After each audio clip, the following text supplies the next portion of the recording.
I have no earthly idea of what I just witnessed in all of my years. I believe he got a high possibility in doing it. Long as everything go right for the most part. For decades, the NFL has held the blueprint. They draft the player, own the media, and control the money. But that script just got shredded by a fifth-round rookie with the audacity to treat the league like a startup pitch. Shedeur Sanders didn't just sign a rookie contract. He rewired the system. No nine-figure bonus, no desperation to fit in, just a bold, calculated move that flipped the balance of power. And now, front offices across the NFL are terrified. Because Shedeur didn't show up looking for a contract, he showed up with a business model. A model so dangerous, so disruptive, that if it spreads, the NFL as we know it won't survive. And what's hidden inside that contract? That's where the real chaos begins. While NFL war rooms were celebrating their top picks, patting themselves on the back for landing quarterbacks with $100 million futures, something wild was quietly unfolding in Cleveland. He still broke records that your Pro Bowler and Super Bowl contestants haven't even touched in the NFL level. At pick number 144, the Browns selected Shedeur Sanders, a fifth-rounder by title, but something entirely different in reality. Most fans barely noticed. The league thought they were humbling him. A late-round pick, low leverage, no guarantees. Just another backup QB trying to survive. They thought wrong, because hidden behind that modest draft slot was the most disruptive rookie deal the league has ever seen. Shedeur didn't just walk into the NFL with hope, he walked in with a strategy. A plan built like a tech startup, not a traditional athlete. And the moment that contract was signed, it wasn't just Cleveland that felt the tremors. It was every front office in the league. They had no idea what they had just allowed through the door. And that's when the panic started.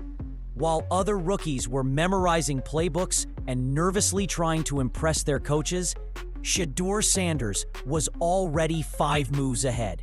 It's the way YouTube and content creation should be, and professionalism, and when I black out, but I'm gonna black out. He didn't just show up with cleats and a smile. He showed up with a camera crew, a monetized audience, and a media strategy that most NFL teams couldn't even comprehend. His contract? It includes a $2 million bonus if he racks up 10 million views across YouTube, Instagram, and Twitch during the season. And here's the kicker. He owns all the content. No team approval, no league filters, no middleman network clipping his wings. That's unheard of. The NFL didn't just draft a quarterback. They accidentally signed a media empire in cleats. While teams are still living in the world of press conferences and game tape, Shedeur is editing high-quality vlogs, live streaming his workouts, and dropping content that hits harder than a Monday night primetime slot. He doesn't chase the spotlight, he controls it. And this kind of power? It's starting to spare the suits. Because Shedeur isn't just playing the game, he's redefining the rules.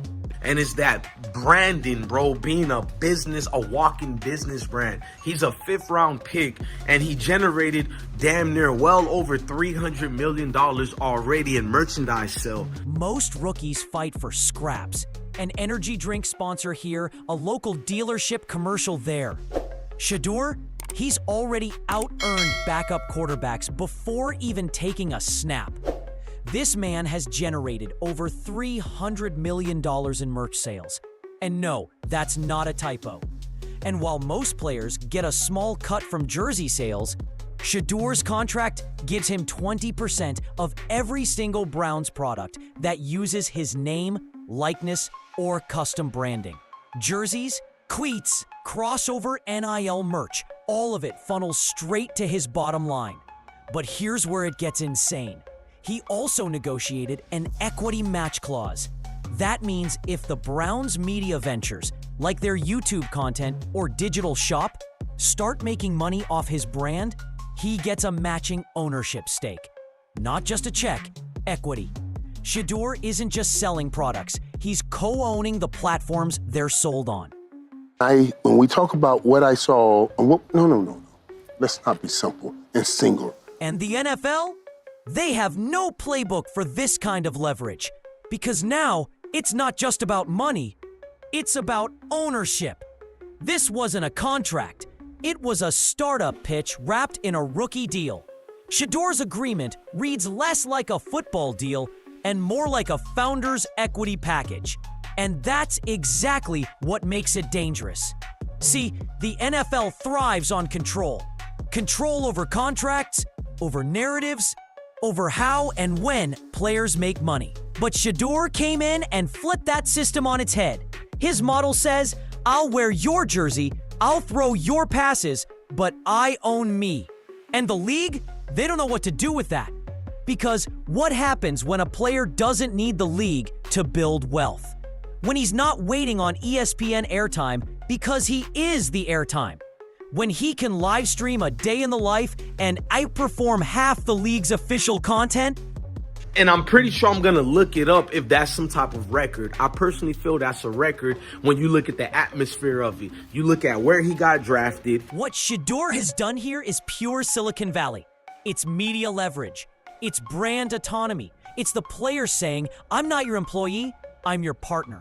And if even one more rookie pulls this off, the NFL has a full-blown rebellion on its hands. Shedeur Sanders doesn't need the league spotlight because he brings his own.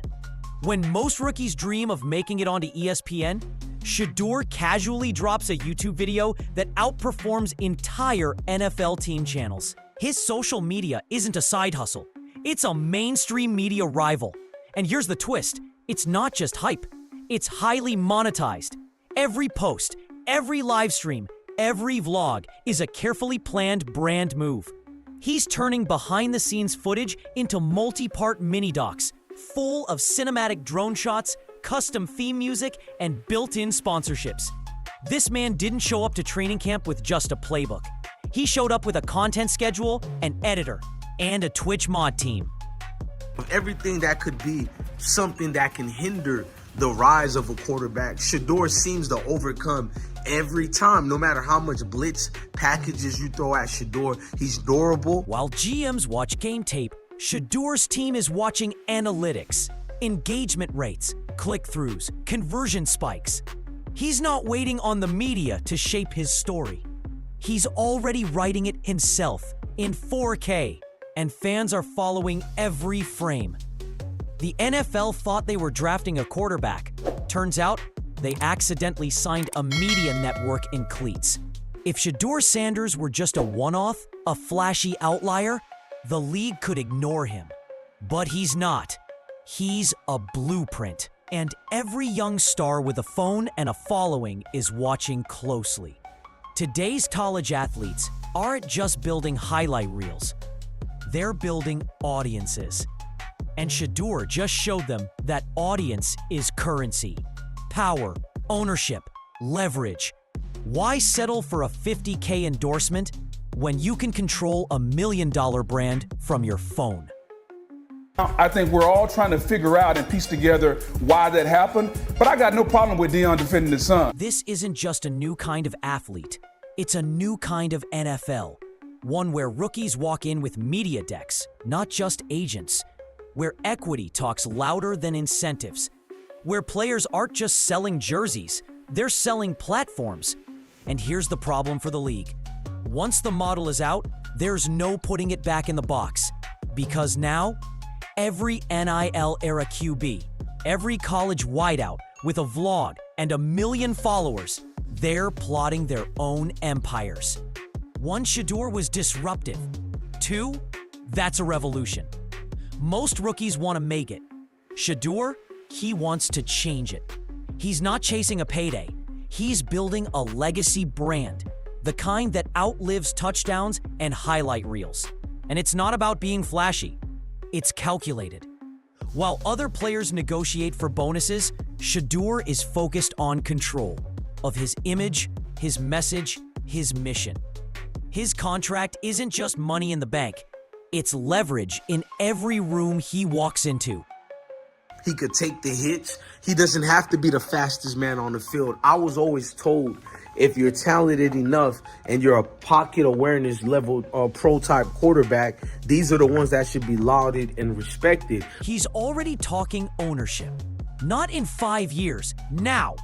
Team media rights, player-led production studios, even early-stage investments in fan-owned platforms. Shedeur is building a sports media hybrid empire while still in a rookie jersey. And here's what terrifies the NFL the most. He's not doing it alone. He's doing it with an army of Gen Z athletes, influencers, and media-savvy creators who think like him and move fast. Shedeur's not playing for a second contract. He's playing for the playbook itself, to rewrite it. And if he pulls this off, he won't just be remembered as a great quarterback. He'll be known as the guy who cracked the system. Shedeur Sanders didn't just break into the NFL. He broke its rules, quietly, surgically, and with a camera rolling the whole time. But when it was time for Shedeur to gauge the field and decide to make a quick decision, and he didn't get disrupted through any way of that blitz package, he still stayed sturdy in the pocket. While scouts judged his arm strength, he was negotiating like a founder. While analysts debated his fit, he was building an empire. And while rookies across the league were signing the same old deals, Shedeur was writing a new playbook. One where the player isn't just part of the business. He is the business. No one saw it coming. Not the teams, not the agents, not even the league execs who are now scrambling to figure out how to stop this from becoming the new normal. Because this isn't just about one player with influence. It's about the rise of a generation that's not asking for a seat at the table. They're buying the table, streaming it, and turning it into a brand deal. Shedeur Sanders didn't wait for the NFL to give him power. He showed up with it. And now, the league will never be the same.